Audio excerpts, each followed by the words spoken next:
What up, peeps? Welcome back to Sway Vlogs. It's your boy Sway coming at you with another video about living in Spain, because that's all we talk about on this channel, the lifestyle in Spain. What it's like to live here in Spain from an American's point of view that's lived here for 7 years.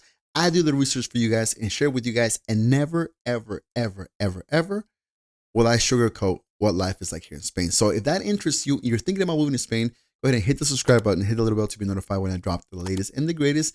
And stay tuned, because every week I will be bringing a new video talking about the lifestyle in Spain and what is like living here in this beautiful sunny country.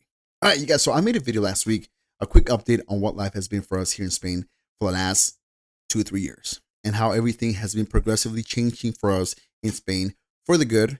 But I also want to share with you guys the bad, the ugly, the unexpected, everything that's changing in Spain, how life is changing here in Spain from when I moved to how it is now. It is 2024. The first month of the year is almost over, and the age-old question always appears. Is it worth it to live in Spain? 2024, a new year. Is it worth it to move to Spain this 2024? So I'm going to make it simple, easy, and non-sugar-coated for you guys if it's worth it to live in Spain. The cost of living in Spain has risen significantly in the last couple of years here in Spain. Let me just put it in perspective. 7 years ago, when I moved to Spain, I was living in a 3-bedroom apartment and I was paying 400 euros. Back then, people were telling me I was crazy for paying 400 euros for a 3-bedroom apartment. It was way too expensive. I was living the rich life because I was living in a 400 euro apartment. I thought it was cheap because I came from a country, from the US, where I was paying close to $900 for a 2-bedroom apartment. And I came over here and I'm living in this huge city front, like with an amazing view apartment, and I'm paying 400 euros. So converted to dollars, even back then, it was like, I don't know, $420, $450. I still thought it was cheap. You wouldn't find a $450 apartment back in the States back in the day. A 3-bedroom one, of course. And so time from then until now, that same apartment is worth 800 to 1,000 euros. I know, crazy, right? You're probably thinking, what? Oh my God, $600 boost, bump? What? Yeah. 400, what I used to pay before, to now 800, give and take, or 1,000, depending on the area where you live in. The area that I used to live in, they raised it up to 600 because it's a small town. It's not a big town, but a big city for a 3-bedroom apartment, you're looking at around 1,800, 1,500, cheap, maybe 1,400 euros a month. That's like living in the city, like within the city limits. Now, if you're looking at the outside of the city limits, it's probably cheaper, but still, you got to think about mobility, transportation, extra expenses and whatnot. So we'll get into that later on. So has the cost of living risen here in Spain? It has. Not just in housing, but also in food. Before, we used to go buy a carton of milk because they sell it here in cartons. They're like a little liter of milk. And we used to pay about 40 cents, I don't know, 35 cents for a carton of milk. Now it's close to $1. Now it's close to like €1 and something. Depending on the brand, if you get like a white brand, you probably can get it for like 60 some cents, 50 some cents maybe. But if you're thinking about getting some high-end brand milk or the best ones here, you're looking at around €1.10, €1.15, or €1.20 for a carton of milk. It used to cost 30 cents, 40 cents back in the day, back in 2017. 4 chicken breasts, let's just put it that way. Before, it used to cost me maybe $2, I don't know, give and take. After the pandemic and everything, all that crazy stuff that went on in the world, now we're paying about $7, $8 for chicken breast. So a lot of things have gone up in price. So the cost of living in Spain has gone up in price. And you're probably thinking, oh my man, the cost of living has gone up in price and whatnot. But I'm wondering also the salary has gone up. Minimum wage has gone up. Not really. No, it hasn't. Minimum wage here in Spain, give and take after taxes, you're probably making 1,100 euros. Maybe 1,200 euros on a decent job. I'm talking about like an office job. I'm not talking about waiter or a dishwasher or a cook. I'm talking about like a decent office job. You're probably making around 1,400 euros a month, give and take, after taxes. And you got to think about that. You got to do the math. If you're making 1,400 euros a month and you're paying close to 800 euros for a 3-bedroom apartment, then how much money do you have left over to enjoy for the rest of the month? You know what I mean? All right, that's saying a 3-bedroom apartment. Let's just say a 1-bedroom apartment. Even a 1-bedroom apartment, do your research. Go on Google While you're watching this video, go ahead and pause this video, go to Google and search average rent prices in Galicia for a 1 bedroom or 2 bedroom or 3 bedroom apartment, and look at them up. And I bet you 100% that the average is going to be around 500 to 600, 700, 800 plus for a 1 bedroom, and then 2 bedroom and 3 bedroom, depending again on the area where you want to live. So you got to do all that math, and you got to think to yourself, is it worth it? It's worth it if you're making bank. If you're working as a freelancer, if you're working as a digital nomad, if you're working remotely from home and you're making about $5,000 a month, yeah, dude, it's worth it. Come to Spain, enjoy that money, invest it here. I don't know, save up and then invest it in property. Or if you have property in the US and you're like, what, you know what, my man, I'm done with the US. I don't know why a lot of people are saying that. I'm just going to take a quick pause here in this video.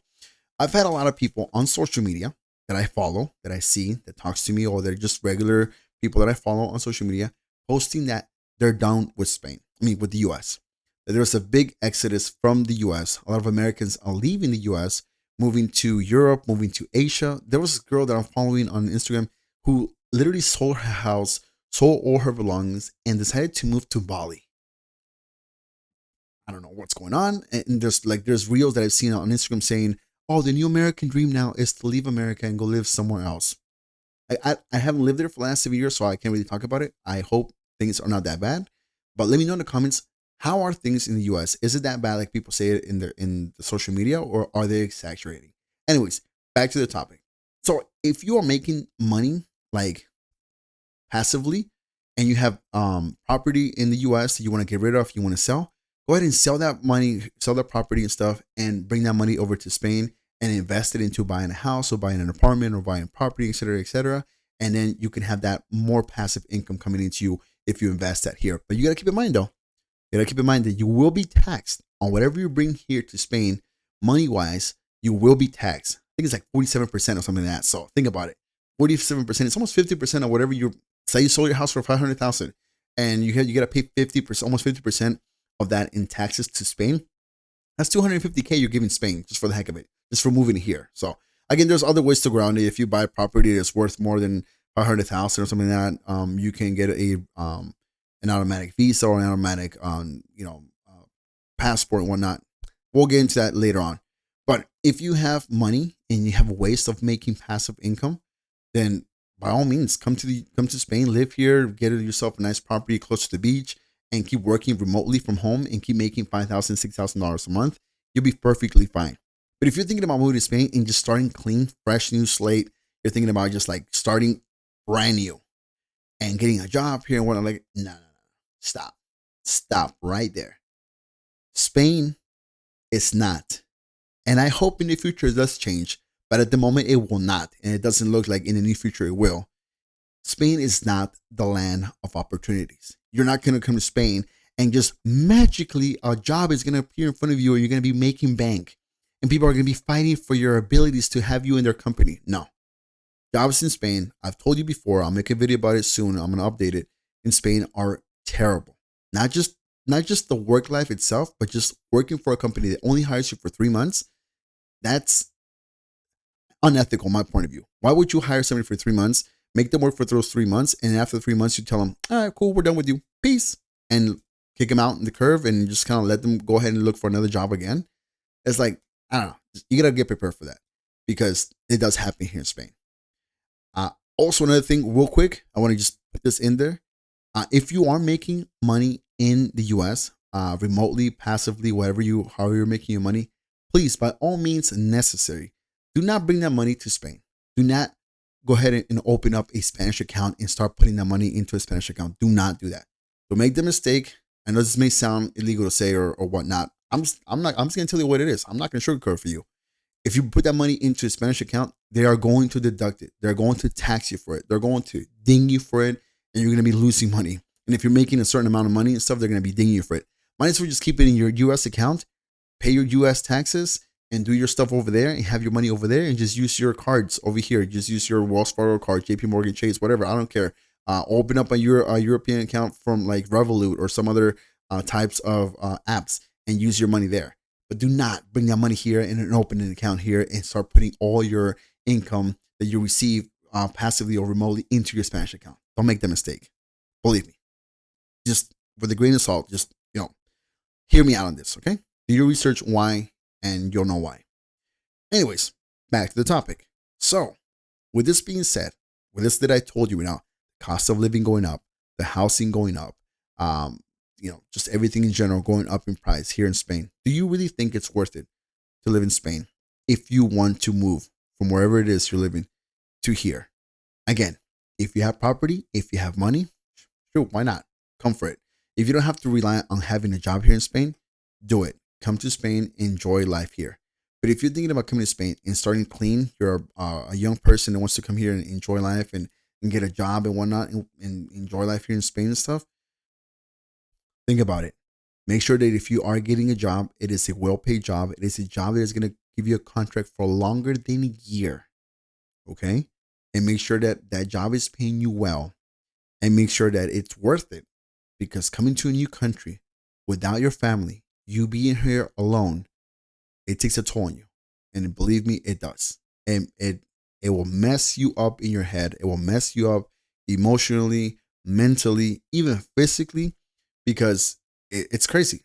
I mean, I'm thankful that I have my wife, my kids, my family in the US supporting me and stuff. And now this whole new thing that we're working on. Because if I didn't have them, believe me, I would have just ran back to the US in a heartbeat. But we made it work. We made it happen. And I'll get on the reason on why we stayed in Spain in the next video. Because obviously after I made this video and I told you all this, you're probably thinking, then why did you stay in Spain? What's the big deal about Spain? Why are you still in Spain? What's happening now in Spain? I'll get onto that on the next video. I'm going to leave it there like to be continued. So stay tuned. Hit the subscribe button. Hit the little bell to be notified when I drop the latest and the greatest. Follow me on Instagram. Check out all my links in the description to see what we're doing here in Spain. And stay tuned because next video, I will bring you the juicy details on why we stay in Spain, why we're continuing to stay in Spain, and why we're continuing to live here in Spain, and maybe what is our next step. Our next step. Is it Spain? Is it Portugal? Is it the UK? Maybe it's the US. Or maybe it's, I don't know, Asia. No. But stay tuned because I will tell you guys all the juicy details on next week's video. So, all that being said, have a wonderful weekend. Have a wonderful day. Enjoy it. Don't forget to follow me on Instagram. Don't forget to hit the subscribe button and the little bell to be notified when I drop the latest and the greatest. And I'll see you guys next time here on Sway Vlogs. Peace.